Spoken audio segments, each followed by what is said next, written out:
जी welcome back. So last time video के अंदर मैं किसी एक सेकंड लेक्चर में या थर्ड लेक्चर में देख रहा था, बीच में डिस्टॉर्शन आ रही थी, शायद आप लोगों ने भी फील किया है कि नहीं? हाँ, वो डिस्टॉर्शन थी, थोड़ा सा आप चेक कर लिया करें बीच में, अगर हमें गाइड कर दिया करें, क्योंकि हम इस मामले में तो बहुत नालायक हैं जी, वीडियो में तो आप लोग मास्टर हैं। सो जी before to proceed further, welcome back. पहले आप लोगों के क्वेश्चंस की तरफ आते हैं, कुछ अनाउंसमेंट की तरफ आते हैं। इंपॉर्टेंटली पहले हम अनाउंसमेंट आपस में शेयर कर लें। सबसे पहली अनाउंसमेंट ये है, प्लीज़ मैं दोबारा रिपीट कर दूं, आपकी असाइनमेंट लेट हो गई है, आपने नहीं सबमिट करवाई, पड़ोसियों का कुत्ता मर गया था, आप कहीं भाग गए थे, कुछ भी हो गया, मेरे पर्सनल नंबर के ऊपर ये इशूज़ ना शेयर किया करें। आपको पता है आप माशाल्लाह 40-50 की क्लास है सर, एक से ड्रॉप करें ना अगर मुझे, तो कितनी ज़्यादा डिस्टर्बेंस क्रिएट होगी। आपका सीआर इसलिए है, सीआर आप अपना नंबर बताएं ना मुझे। 0321 6677 489 फॉर फ्यूचर कंसर्न। जी समझ लें, ये मेरा नंबर है, समझ लें ये आपके क्लास का टीचर है, ठीक है? इसको मैंने इतनी अथॉरिटीज दी हुई हैं। Feel free to coordinate with your CR. कोई प्रॉब्लम है, असाइनमेंट सबमिट नहीं हो रही, असाइनमेंट में प्रॉब्लम आ रहा है, अंडरस्टैंडिंग में कोई प्रॉब्लम आ रहा है, सीआर से कोऑर्डिनेट करें। नहीं प्रॉब्लम सॉल्व होता, मोस्ट वेलकम, फिर मुझे कहें। अच्छा, मैं कौन सी क्यूरीज कह रहा हूं जिनसे मैं तंग होता हूं? मैं जी मेजर फलाह हूं, मैं अमेरिका में पोस्ट हूं, और मैं कल कालाशाह काकू जा रहा था, रास्ते में सैटरडे को मैंने देखा आपकी असाइनमेंट थी, वो लेट हो गई, मुझे जमा करवा लें। भाई पूरा 1 वीक था तुम्हारी असाइनमेंट के लिए, तुम लोगों की पोस्टिंग है, तुम लोगों की कोई जॉब है, आप प्राइवेट सेक्टर से हैं, आप आर्म सर्विसेज से हैं, जहां से भी हैं, it's none of my concern, ठीक है? मैंने अगर सब्जेक्ट पढ़ाने में आप लोगों को कभी फील हुआ है कि जी देयर इज समथिंग गैप या कोई कमी छोड़ी हो, फिर आप मुझे बताएं, अदरवाइज ये एक्सक्यूजेज मुझे ना किया करें। तमाम तरह असाइनमेंट्स आपके गूगल क्लासरूम पे होंगी, कोई मुझे पर्सनल व्हाट्सएप पे नहीं भेजेगा। रात 1 बजे जी मुझे असाइनमेंट आ रही होती है, वो सर मैं सो रहा था, अभी मुझे ख्वाब आया कि शायद आपने असाइनमेंट अपलोड की हुई है, मैं जाग गया और ये मेरी असाइनमेंट पकड़ लें। गूगल क्लासरूम का सबसे बड़ा एडवांटेज ये क्या है, किसी को भी इन फ्यूचर अपने मार्क्स का प्रॉब्लम होता है तो वो डेफिनेटली मुझे बताता है, मैं उसको उसकी स्क्रीन शेयर कर दूंगा गूगल क्लासरूम की, वो अपना पूरा रिकॉर्ड देख लेगा। गूगल क्लासरूम आपको भी पता है, यहां तक आपको बता रहा होता है कि आपकी कौन सी असाइनमेंट सबमिट लेट हुई है, कौन सी ड्यू डेट में हुई है, कमेंट्स आपको बता, each and everything is a transparent. आपको अपने क्लास वालों के ऊपर शक है जी इसके तो उतने मार्क्स बनते नहीं थे, मेरे पास हैं, मैं आपको पूरे रिकॉर्ड दिखा दूंगा। अब ये जो पर्सनल ईमेल और व्हाट्सएप है, ये तो मैं नहीं शेयर कर सकता ना किसी से, तो थोड़ा सा बी प्रोफेशनल, एक ये आपसे गुजारिश करनी थी। दूसरा डीएल स्टूडेंट के लिए एक बड़ी इंपॉर्टेंट है, मोस्टली मुझे मैसेज आ रहा होता है कि जी जो आपने क्लास एक्टिविटी रखी है या असाइनमेंट्स रखी है या स्पेशल अटेंडेंस के हवाले से आपने एक अनाउंसमेंट की है 9:15 की, तो उसमें हम किस तरह एंटरटेन होंगे? मैंने लास्ट टाइम भी बताया था, again I am repeating, the distance learning student will be treated as an extra assignment. हम उनको कोई एक्स्ट्रा असाइनमेंट गूगल क्लासरूम पे दे दिया करेंगे, कोई एक्टिविटी दे दिया करेंगे, बस वो उसको पार्टिसिपेट करके with in a due time उसको सबमिट करवा के, तो उसकी परफॉर्मेंस एवेल्यूशन के ऊपर जो इन बच्चों के अटेंडेंस के मार्क्स होंगे, क्लास एक्टिविटी के मार्क्स होंगे, वो मार्क्स मैप कर दिए जाएंगे उन लोगों के जो गूगल क्लासरूम पे अपनी एक्टिविटी में सबमिट करवा रहे होंगे। ये 2-3 चीजें थी। Let's move towards your question. अच्छा, एक चीज बस लास्ट मेरी एंड से, प्रीवियसली मैंने एक सब्जेक्ट पढ़ाया था प्रोजेक्ट मैनेजमेंट, ये तो एडवांस प्रोजेक्ट मैनेजमेंट है, वो प्रोजेक्ट मैनेजमेंट था। उसमें कोई मेजर इरफान हैदर थे, कैप्टन अली नुमान थे, शहरियार आसिम था कोई एक कैंडिडेट, इस तरह 2-4 मुझे याद है। 3 लोगों को अटेंडेंस की वजह से मैंने आउट किया था, बिकॉज 70% अगर जो डीएल के नहीं है, डीएल के बगैर हैं, वो रिकॉर्ड तो आपका जो मैनेजमेंट में देती है, 70% आपकी अटेंडेंस मैंडेटरी है for the mid term and for the final term. और शायद वो पहला सब्जेक्ट था इस यूनिवर्सिटी में ट्रेंड में कि लोगों को ये भी पता चला कि हाँ फेल भी होते हैं यहाँ पे। तो मैं किसी को नहीं डरा रहा, किसी को मैं फेल करना मेरा हरगिज पर्पज नहीं है। मैं किसी को अगर फेल करूंगा तो one thing keep in mind, in technical way, आपके फेल होने का मुझे बिल्कुल एडवांटेज नहीं है, बल्कि मुझे दुख होगा कि cross the semester I try to deliver my level best, लेकिन फिर भी मेरे कैंडिडेट फेल हो गए, ठीक है? बट अगर आपकी तरफ से कंट्रीब्यूशन है, आप क्लास पार्टिसिपेशन कर रहे हैं, असाइनमेंट सबमिशन कर रहे हैं, एक्टिविटीज में पार्टिसिपेट कर रहे हैं, पेपर अच्छा नहीं हुआ, लीव है, आपका जो ग्रेड है वो आपकी विश के अकॉर्डिंगली होगा।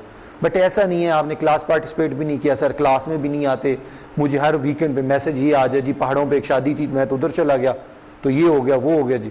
डेफिनेटली आपको ये टफ टाइम से गुजरना पड़ेगा। कोई फीडबैक होती है मुझे नहीं शेयर कर सकते, बात को हेजिटेट करते हैं लोग, सीआर को शेयर कर दें। सीआर आपका नाम बताए बगैर मुझे बताएगा सर अपने लेक्चर में नई चीज चेंज कर लें, सर आप ऐसा करें, इंग्लिश में ना पढ़ाएं उर्दू में पढ़ाएं, सर उर्दू में ना पढ़ाएं पंजाबी में पढ़ाएं, सर ये मटेरियल ऐसे नहीं ऐसे पढ़ा दें, मटेरियल बहुत ज्यादा कम कर दें। आप तमाम तरह एक्टिविटीज अपने सीआर से कर सकते हैं, but it's my humble request, कभी किसी से मुझे ये ना पता चले कि किसी बंदे ने सीआर को डिसओबे किया है। If you are directly disobeying my CR it means you are hitting myself, ठीक है, तो वो ऐसा मैं बियर नहीं करूंगा बिल्कुल भी। सीआर आपका अपना क्लास फेलो है, आपकी कम्युनिटी का हिस्सा है, but I also request for the girls community, for the female, कि आप भी अपने, चूंकि 2 3 4 तो है ना लोग, डिस्टेंस लर्निंग की भी कुछ फीमेल्स हैं, आप लोगों के दरमियान भी कोई एक जीआर आप नॉमिनेट कर दें। उसका फायदा ये होगा कि मे भी कुछ क्यूरीज ऐसी हो जो सीआर तक ना पहुंच सकती हो from the female side, for to entertain yourself, तो आप लोग भी अपने नॉमिनी कर सकते हैं, तो मैं उसको अनाउंस भी कर दूंगा। बस जी मेरी तरफ से यही रिक्वेस्ट थी, गुजारिशात थी। बाकी आई होप आप लोगों का लास्ट वाला पूरा वीक बहुत अच्छा गुजरा होगा। हमने बहुत अच्छे तरीके से चीज़ें कवर अप कर रहे हैं, साथ साथ पढ़ रहे हैं। आई एम रियली थैंकफुल कि इस क्लास की मेरे साथ मेरी पेज और मेरी फ्रीक्वेंसी के साथ साथ चल रहे हैं।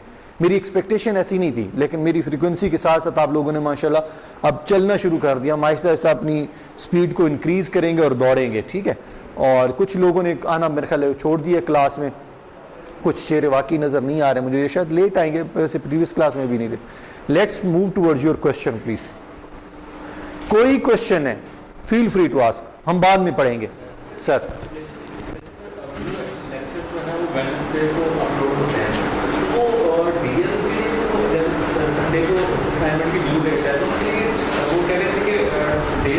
Sir Wednesday, Thursday, Friday, Saturday, Sunday, ठीक है। आपका बहुत अच्छा क्वेश्चन है, उस क्वेश्चन के अगेंस्ट मैं सिर्फ जस्टिफाई करने की कोशिश करूं। हमारी असाइनमेंट मैक्सिमम 1 या 2 दिन का काम होता है, इससे ज्यादा काम नहीं होता। तो 4 दिन डिस्टेंस लर्निंग वाले को भी मिल गए। इट मींस अगर उन्होंने सर करना है तो कवर कर सकते हैं, नहीं करना तो बिलीव मी आप इस संडे से नेक्स्ट वेडनेसडे तक भी ले जाए ना, फिर भी उनकी क्यूरीज निकलेंगी, ठीक है। तो ये है जी। और कोई क्वेश्चन सर?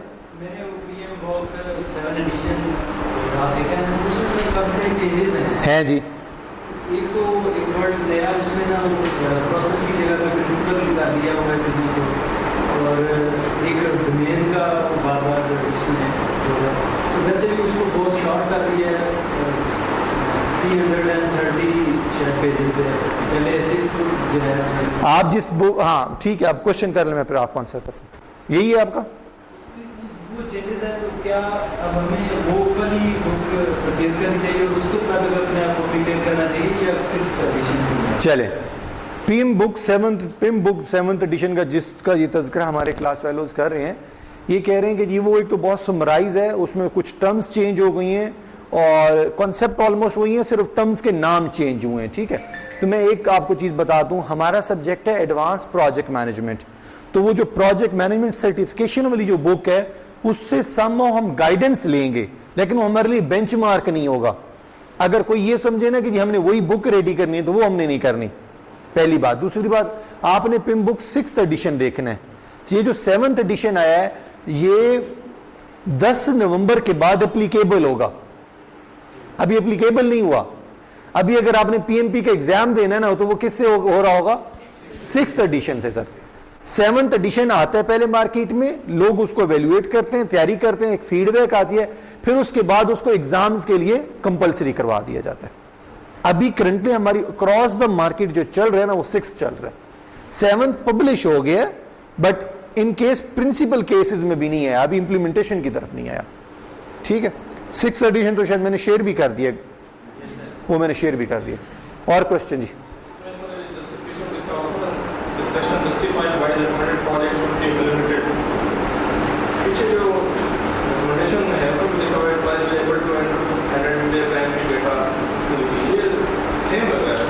मैं प्लीज बैठे बैठे बैठे, मैं उधर ही आ रहा हूँ, अब बोले। सही, this section justify why the recommended project should be implemented. हाँ, क्यों इम्प्लीमेंट करना, ठीक है।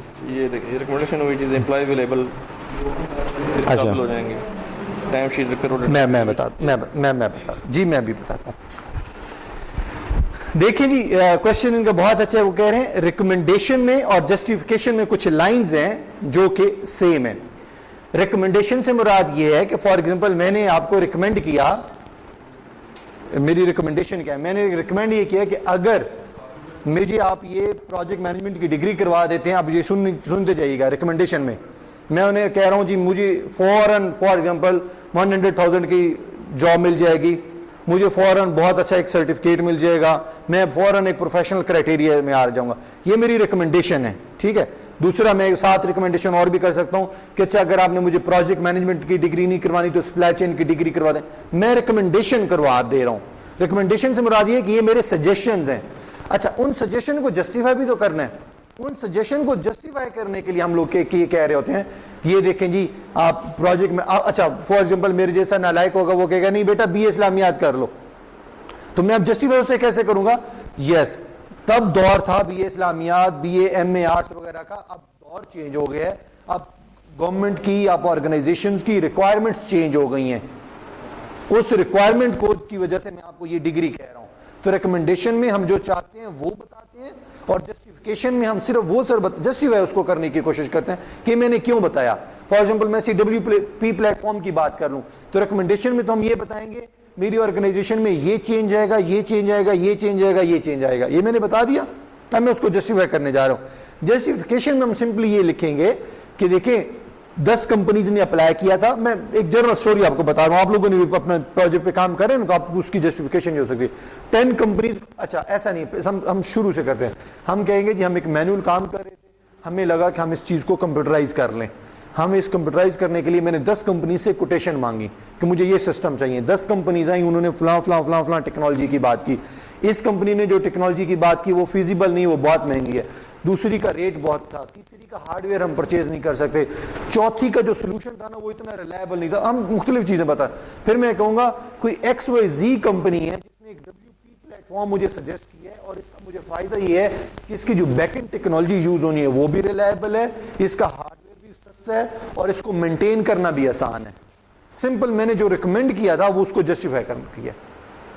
कि सर क्लियर है या नहीं? ठीक है, रिकमेंडेशन और जस्टिफिकेशन में ये डिफरेंस है। जी प्लीज, और क्वेश्चन? ये जो किस्म का वेंडर होगा या कॉन्ट्रैक्टर होगा, वो ये बिजनेस के सबमिट कराएगा, उसके रिप्लाई में, उसकी एक्सेप्टेंस में वो जो क्लाइंट है वो उसको प्रोजेक्ट चार्टर उसको देगा। ये कैसे इन दोनों? हाँ, ये बहुत अच्छा क्वेश्चन है आपका। ये डॉक्यूमेंट कौन बनाता है, किसी को आइडिया है? शाबाश, ये वेंडर बनाता है। अच्छा, एक सजेशन और सर, ये डॉक्यूमेंट कौन बनाता है, पता है आपको? वेंडर ही बनाते हैं सर। मैं सर माइनस मार्क्स करवाने शुरू कर दूंगा अगर नेक्स्ट टाइम। एक सेकंड जी, आइडिया नहीं है, मैं फेल करूंगा, नेक्स्ट क्लास में आपको आइडिया बहुत अच्छा से आ जाएगा। सर प्रोजेक्ट मैनेजर बनाएगा, कुछ नहीं कहा, वेंडर जो स्पॉन्सर्स कर रहा होता है। और कोई? अच्छा, ये ना, ये है हमारा बिजनेस केस। ठीक है, अगर ये बड़ा अच्छी हमारी एक डिबेट है, इससे हमारी बहुत बेस स्ट्रांग होगी। अगर हम कहते हैं ना ये, अच्छा हमारा जो प्रोजेक्ट डॉक्यूमेंट है वो डिफरेंट डॉक्यूमेंट पे कंसिस्टेड होता है, मुश्तमिल होता है, जिसके अंदर एक डॉक्यूमेंट है हमारे पास बिजनेस केस, ऐसी है ना जी? हाँ, मैं वही कहूं, ये कहां से शुरू हो गया? ये बिजनेस केस टेम्पलेट। ठीक है, तो ये पहला डॉक्यूमेंट है, ये एक टेम्पलेट है। इस तरह के 4 टेम्पलेट और आएंगे। ये एक टेम्पलेट में इतनी हेडिंग्स हैं सर। ये सारे का सारा टेम्पलेट बनाता है, ये सारे का सारा डॉक्यूमेंट बनाता है आपका स्पॉन्सर्स। ठीक है, अब मैं 1 by 1 डिस्कस करता हूं। वेंडर क्यों नहीं बनाएगा? सर अगर वेंडर बनाएगा तो वेंडर को क्या पता है कि आपके प्रॉब्लम स्टेटमेंट क्या थे, एग्जेक्टिव समरी क्या है, बिजनेस केस एनालिस्ट टीम आपकी कौन सी होगी? जी, अब हम उसको फिर फर्दर सेग्रीगेट अभी करते हैं, क्योंकि स्पॉन्सर से बहुत बड़ी टर्म है जी। ठीक है, वेंडर इसलिए नहीं बनाएगा, वेंडर से मुराद ये कि जिसने ये सिस्टम डेवलप करना है वो इसलिए नहीं बनाएगा कि वो किस तरह एक चीज खुद ही बता रहा है। ऐसे ही है जैसे मैं कहूं अब असीम यूनिवर्सिटी का बंदा आया है और आपको सजेस्ट कर रहा है कि आपने कौन सी डिग्री करनी है, वो तो हमेशा वो डिग्री सजेस्ट करेगा जो उसने ऑफर की हुई है, वो कभी उन डिग्रीज की तरफ नहीं जाएगा जो उसके पास है ही नहीं। फॉर एग्जाम्पल मैं कहूँ जी गेम डिजाइन यहाँ पे नहीं है, तो वो कभी भी नहीं आपको ऑफर करवाएगा या सजेशन में भी नहीं। तो ये वेंडर नहीं बनाता, वेंडर बिल्कुल इसमें साइड पे होता है। ये हमारी इंटरनल टीम होती है। इंटरनल टीम से मुराद ये कि जो हमारे स्पॉन्सर्स हैं, स्पॉन्सर से मुराद कौन है? ऐसे लोग जो हमारी ऑर्गेनाइजेशन को फंडिंग कर रहे हैं या चला रहे हैं। वो अपनी एक टीम छोटी सी हायर करते हैं, 5-6 सीनियर लोगों की, ये 2 4 5 6 तुम लोग मिल जाओ, यार ये प्रॉब्लम हमें बार बार आ रहा है, इस पे एक सर्वे कंडक्ट करके दो। तो ये जो बिजनेस केस है, नाम से ही पता चल रहा है, वो आपको एक बिजनेस केस बना के देंगे 4-5 पेजेस का। आपको बताएंगे ये बिजनेस केस है, ये प्रॉब्लम है, ये हम लोगों ने सर्वे किया, ये सोल्यूशन बन सकता है, ये सोल्यूशन हम कौन जस्टिफाई कर रहे हैं, ये उसकी रिकमेंडेशन है, ये उसका फायदा होगा, ये इसकी ये सब चीजें फैक्टर्स हैं। आपका क्वेश्चन था सर? मतलब स्पॉन्सर तो होगा जो स्पॉन्सर कर रहा है, ये इसको ये नहीं कहेंगे कि टीम ऑफ एक्सपर्ट्स पीपल जो मार्केट में मौजूद है उनको हायर किया जाता है कि हमें इस चीज के ऊपर काम करके दें। 2 चीजें होती हैं सर। एक होती है जो लार्ज साइज के ऑर्गेनाइजेशंस है ना, उनके ऑर्गेनाइजेशंस के अंदर ये हर टीम का जो हेड है, प्रोक्योरमेंट का हम एक हेड पकड़ लेंगे, एडमिनिस्ट्रेशन का हेड, एचआर का हेड और टेक्निकल हेड, ये 4-5 हेड्स को पकड़ के हम कहेंगे यार एक बिजनेस केस हमें जरा आप प्रपोज करें, तो तमाम की इनपुट आ जाएगी। स्मॉल साइज के ऑर्गेनाइजेशन, स्मॉल साइज के ऑर्गेनाइजेशन जिन्होंने ये सिस्टम इंप्लीमेंट करवाना है, अब उनके पास तो इस तरह की एक्सपर्ट टीम नहीं है, वो क्या करेंगे? तो वो फिर क्या करते हैं, हम एक वर्ड यूज करते हैं टेक्निकल कंसल्टेंट। वो कंसल्टेंट हायर करते हैं on the behalf of the organization. वो फिर आप उनको खैर एक्सपीरियंस भी बहुत ज्यादा होता है, वो एक गैलर्स में देखते हैं आपके ऑर्गेनाइजेशन में क्या चल रहा है, ठक ठक ठक ठक ठक, अच्छा ये प्रॉब्लम्स है, आपको उसी वक्त बिजनेस केस बना के दे दिया। सर इसमें ना सोशली भी एक बड़ी इंटरेस्टिंग चीज है कि जो मतलब एक्सपर्ट है ना उसके पास रिसोर्सेज नहीं होंगे किसी चीज को फंडिंग करने के लिए। फंडिंग कोई ऐसा बंदा कर रहा होगा जिसके पास एक्सपर्टीज नहीं होगी उस चीज की, वो सोचेगा यार मैंने ये काम करना है तो मैं कोई एक्सपर्ट ढूंढूंगा, एक्सपर्ट ढूंढेगा, उसको काम देगा, वो बनाएगा और फिर आगे वो उसको रिसोर्स करेगा, फाइनेंस करेगा। सर बिल्कुल ऐसे, मैं इसको इसी चीज को फर्दर एक्सप्लेन करने के लिए, जी सर। ये जो बिजनेस केस आप बना रहे हैं, हाँ। ये उस कंपनी का कोई एम्प्लॉय को तो बना सकता है। हाँ। ये समझ आ रही है कि यार ये इशू आ रहा है, इसको हम इस तरीके से रिजॉल्व कर सकते हैं, बजाय स्पॉन्सर के या उसके। ठीक है। स्पॉन्सर से हम फिर वो चीज़ लेंगे जो हमें पता चल गया कि हमने ये प्रोग्राम बनाना है, और फिर हम कहेंगे कि हमें इस तरीके का प्रोग्राम स्पॉन्सर करो या चीज़ें बताओ ये बनाना। आप स्टार्ट में सही ट्रैक पे थे, आगे जाके ना आप स्प्लिट हो गए। देखें sir, keep in mind, sponsors की परमिशन के बगैर हम ये डॉक्यूमेंट शुरू ही नहीं कर सकते। फॉर एग्जांपल, आप मेरे ऑर्गेनाइजेशन के स्पॉन्सर थे या आप इस इदारे के चेयरमैन थे, मैं सीईओ हूं, मैंने आपको बताए बगैर एक सर्वे कंडक्ट करवाया और बिजनेस केस एक आपको रेडी करके दे दिया, आप उसी वक्त उठा के मेरे मुंह पे मारेंगे। मैं थोड़ा सा आपको ऑर्गेनाइजेशन का स्ट्रक्चर बता देता हूं। सीईओ आपके सामने एक पपेट होता है, उसके सामने ऊपर एक पूरा बोर्ड ऑफ डायरेक्टर्स होता है। पहले बोर्ड ऑफ डायरेक्टर से बात डिस्कस की जाएगी, बोर्ड ऑफ डायरेक्टर हमें कहेंगे चलो ठीक है यार हम आपस में डिस्कस करते हैं। रीजन, ट्रेजरर वो हैं, खजांची हमारे वो हैं, वो अपनी अपनी जेब को देखेंगे और मुझसे पूछेंगे अप्रोक्सीमेटली कितना खर्च आएगा। हम इसी चीज को मैं थोड़ा और एक्सप्लेन करने के लिए और उनकी बात को, पीसीबी जब मैच करवाता है ना इतने बड़े बड़े, उसके पास 1 रुपया भी नहीं होता। मैं आपको अब इंटरनल थोड़ा सा प्रोसीजर बता दूं, आपने हमेशा के लिए मैप करना है इसको प्रोजेक्ट मैनेजमेंट के ऊपर। इसके पास पैसा नहीं होता, ये अपना एक प्लान बनाता है कि ये टीम के प्लेयर्स होंगे, ये टीम है, फलां कंट्री में हमने जाना है, T20 करवाना है फॉर एग्जांपल, ठीक है जी हो गया। ये फिर क्या करते हैं, नेशनल और इंटरनेशनल ब्रांड से कांटेक्ट करते हैं, ये कहते हैं हम एक मैच करवाने जा रहे हैं और मैच हम करवा रहे हैं, लेकिन आपको पता है पूरी दुनिया इसको देख रही होगी, चलो एक एशिया तो देख रहा होगा इसको, so what we can do, आप हमें स्पॉन्सर्स करें। अच्छा, एक बंदा कहेगा वो जो बॉलर यहां से भाग के आता है ना, वहां पे एक वो व्हाइट कलर का एक निशान उन्होंने बनाया होता है, एक कंपनी कहती है वो मेरा होगा। ये भाई कोक के मालिक हैं, इन्होंने कहा जी शर्ट की फ्रंट पे कोका कोला लिखा होगा, मैं इतने पैसे दूंगा, ऐसे है। एक ने कहा वाइटल टी मेरी है, चाहे मेरा यहां पे लोगो लगा दें। एक ने कहा वो जो आपकी सराउंडिंग पे बाउंड्री वॉल लगी होती है, जहां पे स्क्रीन्स लगी हुई हैं, वहां पे 30 सेकंड के लिए मेरा ऐड आया करेगा, सो एंड सो फोर्थ। अब हम लोगों ने ये सारे स्पॉन्सर्स आपस में मिला लिए, हाँ एग्जैक्टली डिफरेंट चीजें हैं, बैट होगा, कुरंदाजी होगी, कुछ भी।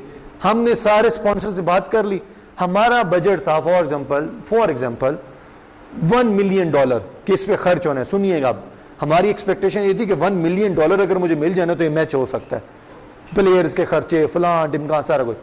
स्पॉन्सरशिप से मुझे मिल गया कोई तकरीबन 1.5 मिलियन, तो 1 मिलियन मेरा एक्सपेंस है, 0.5 मिलियन मेरा प्रॉफिट है।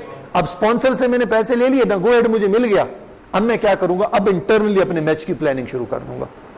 सो ये बिजनेस केस, सर स्पॉन्सर्स को फायदा है ना, मैं आपको बताता हूं। अगर किसी चीज की कमर्शियल ना आए टीवी पे, आपको पता चलेगा वो ब्रांड एग्जिस्ट करता है?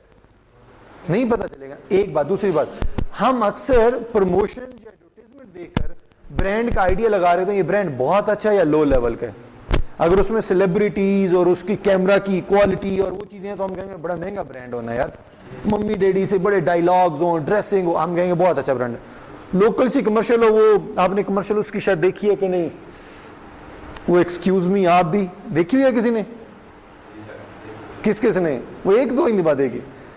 आप YouTube पे आ जाइएगा, आप टाइप करिएगा एक्सक्यूज मी आप भी, लाहौर का एक बंदा है, और आप उसे देखना भी पसंद नहीं करेंगे उसकी हरकतों की वजह से। वो मतलब गे टाइप है और उसके बड़े अजीब से बाल हैं और वो, बट सर वो अपनी एडवर्टाइजिंग एजेंसी चला रहा है। दो चीजें, नासिर खान जान सबको याद है? कोई सेलिब्रिटी? हाँ, अच्छा मैं समझा कह रहा है मेरा रिश्तेदार है। हाँ, वो सम उसी एरिया का है। नासिर खान जान की स्ट्रेटजी देखें जी, दो तरह आप मशहूर हो सकते हैं, या बहुत अच्छा काम करके या बहुत बुरा काम करके, आप मिड में रह के नहीं हो सकते। नासिर खान जान ने क्या किया, ये जितने एग्जांपल्स हम कोट कर रहे हैं just for the learning perspective है, we are not trying to hit someone personally, keep in mind, ठीक है? मैं सिर्फ बताना ये चाह रहा हूं।